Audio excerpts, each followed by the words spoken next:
በቤተሰቧ ተጥላ የነበረችው በስቃይ የተመታችው ልጅ ፊርዶስ ከሳውዲ። ይህ የቀልብ ዶክተር ድምፅ ነው። አልሐምዱሊላህ። ታካሚዎቻችን የሚድኑ በእኛ ኃይል እንዳይመስሎት፣ በአላህ ኃይል ብቻና ብቻ ነው። ከቀልብ ዶክተር ዓላማ ውስጥ የአላህን ተአምር ማንገስ ዋነኛው ነው። በየጊዜው በቀልብ ዶክተር ታክመው መዳናቸውን ማመን እስከሚያቀታቸው ሲቃይ የተናነቃቸው ሲገልጹ የአላህ ተአምር ምን ያህል የገዘፈና ግልጽ እንደሆነ ያሳየናል። ከህመም ወደ ጤነኝነት፣ ከጭንቀት ወደ ደስታ፣ ከጨለማ ወደ ብርሃን፣ ካላሰቡበት ወደ ስኬት የደረሱት በአላህ ተአምር ቢሆን እንጂ። ልብ ለአላህ እጅ የሰጠና የተናነሰ ሲሆን ግልጽ ይሆናል። አላህም እንዲህ ይለናል፣ አላህን ትገነዘቡና በእርሱም ታምኑ ዘንድ በችሎታው ላይ ያስረጅ የሆኑ ግልጽ ተአምራቶችን ያሳያቸዋል። አልበቀራ።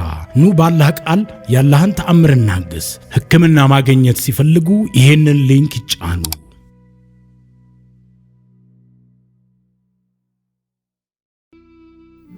አሰላሙ አለይኩም ወራህመቱላሂ ወበረካቱሁ።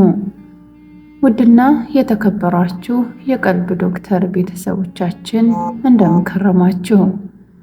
በያላችሁበት የአላህ ህዝነት፣ ረህመት፣ ጥበቃው አይለያችሁ ያልኩኝ ይህ ዘወትር ቅዳሜና እሁድ ወደ እናንተ ይዘንላችሁ የምንቀርበው በቀልብ ዶክተር ኡስታዞች ሰበብ ታክመው የዳኑ የእህት የወንድሞቻችንን እውነተኛ አሳዛኝ ልብ አንጠልጣይ ታሪካቸውን ነውና ለዛሬም እጅግ የሚያሳዝን በቤተሰቧ ተጥላ የነበረችው በስቃይ የተመታችው ልጅ ፊርዶስ ከሳውዲ ክፍል 9። በዚያው ምሽት ብቻዬን ሆኜ ወለሉ ላይ ተንበርክኬ የቱንም ያህል ስቃይ ቢሰማኝም ወደ አላህ ተመለስኩ። በውስጥ ያለውን የሲህር ኃይልና በቤቴ ውስጥ ያለውን ውድቀት መዋጋት ጀመርኩ። በንስሐና በትዕግስት መታገል ጀመርኩ። 5ኛው ቀን ሲያልቅ ፖሊሶች ፍለጋቸውን አቁመው አካባቢውን ለቀው ሄዱ። ባለቤቴ በዚያ በረሃማ አካባቢ ከነበረው የአላህ ጥበቃ ከጠላት ተርፎ ደክሞት ቆዳው ተጎሳቁሎና ደርቆ ነገር ግን በሕይወት አለ። ከዋሻው ወጥቶ ከተማዋን በእግሩ መጓዝ ጀመረ። የልቡ ጥሪ ወደ እኛ ነበር። ከብዙ ሰዓታት በእግር ጉዞ በኋላ በአቅራቢያው ካለች ትንሽ ከተማ አንድ የማያውቀው የሱዳናዊ ወንድም ድጋፍ አገኘ። ይህ ወንድም ውሃና ምግብ ሰጠው። ከዚያም ያንኑ የሱዳናዊውን ወንድም ስልክ ተጠቅሞ ወደ እኔ ደወለ። ስልኩ ሲጠራ ለመመለስ አቅም አጣው። ስልኩን ያነሳሁት በፍርሃት ነበር። ሞተ፣ ታሰረ፣ ተከነሰለ፣ ወደ ሀገሩ ተመለሰ። ያ ሁሉ ፍርሃት ተመላለሰብኝ። ስልኩን አነሳው። ድምፁን ስሰማ ፊርዶስ በሕይወት አለሁ፣ አልታሰርኩም፣ አምልጫለሁ ሲለኝ ልቤ በደስታ ተሞልቶ እንባዬን ለቀኩት። ባልተቤቴ ከብዙ ድካም በኋላ ወደ ቤት ተመለሰ። እርስ በእርስ ተቃቅፈን ተንሰቅስቀን ልጄ አባቷን ስታይ በደስታ ጮኸች። ባሌ የተራራውን ስቃይ፣ እኔ ደግሞ የብቸኝነትን ስቃይ አብረን ተሻገርን። የሲሩ የመጨረሻው ተስፋ የነበረው የባሌን መለየት በዓለማዊ መንገድ ነበር። ነገር ግን የአላህ እገዛ በህልም በኩል በመጣው መመሪያና በሩቅያ የተገኘው የኢማን ጥንካሬ ክፋታቸውን አከሸፈው። ኡስታዜ ያኔ የፊርዶስና የባለቤቷ ትዳር ከምንጊዜውም በላይ ጠንካራ ሆነ። የሰው ልጆች ሊነጥቁን የሞከሩት ፍቅር ፈተናው ባደገ ቁጥር ፍቅራችን እየጠነከረ መጣ።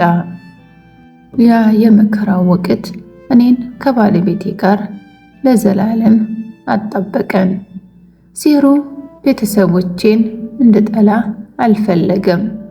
ከቤተሰቦቼ እንድለይና ራሴን እንድጠብቅ ነበር ያስገደደኝ።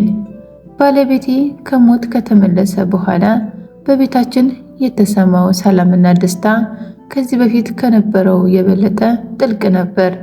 እሱ በተራራ ላይ ሆኖ ለህይወት ሲታገል፣ እኔ ደግሞ ቤት ውስጥ ተስፋ ሳልቆርጥ ስጸልይ የነበረው ትግል ልባችንን እርስ በእርሳችን በኢማን አሰረ። ባለቤቴ በአካል ቢደክምም የውስጡ መንፈስ ግን የነቃ ነበር። እሱም በህልሙ የተሰጠው መመሪያ ተአምር እንደሆነ ተረድቶ ነበር። ያኔ ሲነግረኝ ከልብ ደነገጥኩ። ኡስታዜ አላህ ዘንድ ባላችሁ ቀረቤታ ልክ አክብሬያችሁ አላቅም። ለሱም ታላቅ ይቅርታ አሁን እጠይቃለሁ። የታደሰውን ሲህር መተት የመዋጋት ትግላችንን ከፍ ባለ ደረጃ ቀጠልን። አሁን በግልጽ እናውቃለን፣ ቤተሰቦቼ ተስፋ አልቆረጡም። ስለዚህ እኛም ለነሱ ሲህር አንገዛም። የቀልብ ዶክተሮች የሰጡንን የሕክምና ስልቶች በተለይም የየዕለቱን የቤተሰብ ሩቅያ ባለቤቴ በላይ ላይ ማንበብና የቤትን ጥበቃ የቁርአን ንባብ በጥብቅ መተግበር ጀመርን። ከኡስታዛ ጋር በድጋሚ ያደረግኩት የስነ ልቦና ክፍለ ጊዜ የባለቤቴ መጥፋት በእኔ ላይ የፈጠረውን ፍርሃትና ጭንቀት ሙሉ በሙሉ አጠፋው። ፊርዶስ ባልሽ የሄደው አንቺን ጥሉ ሳይሆን አንቺን ለመጠበቅ ነበር። አሁን አላህ መለሰልሽ። የግንኙነታችሁን ለመፍራት ሳይሆን ለማመስገን ምክንያት ይሁን አለችኝ። አሁን ትልቅ ትኩረቴ ልጄ ናት። በእናትነት ኃላፊነቴ ጸናው። ባለቤቴ ከዛ ስራ ወጥቶ ሌላ ስራ ገባ። ሁሌ ሲወጣ ብሳሳም አላህ እንደሚጠብቀው አልጠራጠርም። በስራ ላይ በሚሆንበት ጊዜ እኔም ልጄን በጸሎት በአስካርና በቁርአን ታግዤ እጠብቃት ነበር። ሲህሩ ወደ እኛ መድረስ እንዳይችል ቤታችንን በመንፈሳዊ ብርሃን ሞላ ነው። የመጨረሻው ፈተና የመንፈሳዊም ሆነ የዓለማዊ የፖሊስ ማሳደድ ሲያበቃ ወደ እውነት ተመለስኩ።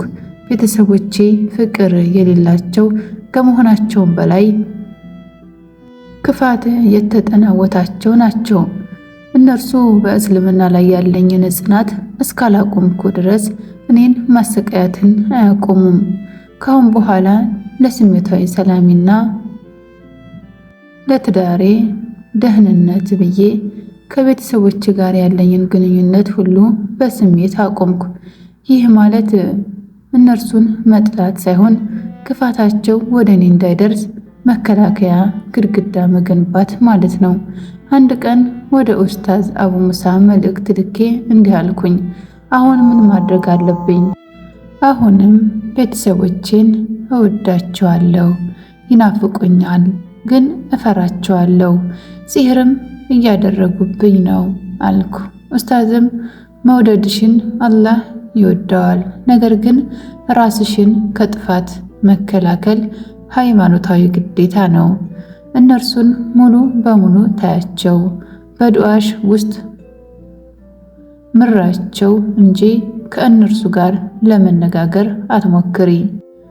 የአንቺ ቤት አዲስ ቅዱስ ቤት ነው ብለው መከሩኝ። ያኔ ስልኬን አጠፋው፣ ቁጥሮቼን ቀየርኩ እና የድሮ ማንነቴን ሙሉ በሙሉ ቀበርኩት። ፊርዶስ አሁን ሚስትና እናት ብቻ ሳትሆን በኢማን ላይ የጸናች ተዋጊ ነች ብዬ ተቀበልኩ። አሁን በሳዑዲ ምድር ከባለቤቴና ከልጄ ጋር በሰላም እንኖራለን።